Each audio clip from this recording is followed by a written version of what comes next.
D'impressionnants torrents d'eau se déversent sur les façades taillées dans la roche rose de l'une des 7 merveilles du monde. À Petra hier, les coulées de boue envahissent les sentiers antiques, forçant des centaines de touristes à évacuer en urgence. Quelques minutes plus tôt, ils ont d'abord été surpris par de fortes rafales de vent. Ce guide francophone était sur place. D'un seul coup, une tempête de sable, là, ça commence. Au bout de moins de 10 minutes, il commence à pleuvoir. L'eau qui descendait vite, des cascades un peu de partout, petit éboulement à droite et à gauche. Avec lui dans son groupe, une famille de Français qui filme ces images. Élodie Plessis nous raconte une journée cauchemardesque avec son fils de 9 ans et ses parents. Toutes les chutes de pierres nous arrivaient dessus, les pierres tombaient.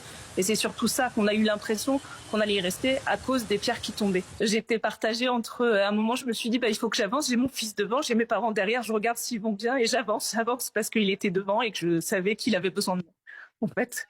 Donc j'ai laissé un peu mes parents derrière. Je voyais les cascades et je me disais, oh, j'espère que ça va passer, j'espère que ça va passer. Enfin, j'avais du mal. Plus de 1800 touristes ont été évacués à Petra.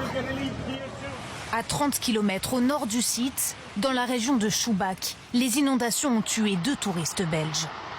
Une mère et son fils, partis en randonnée sans guide, selon le gouverneur local.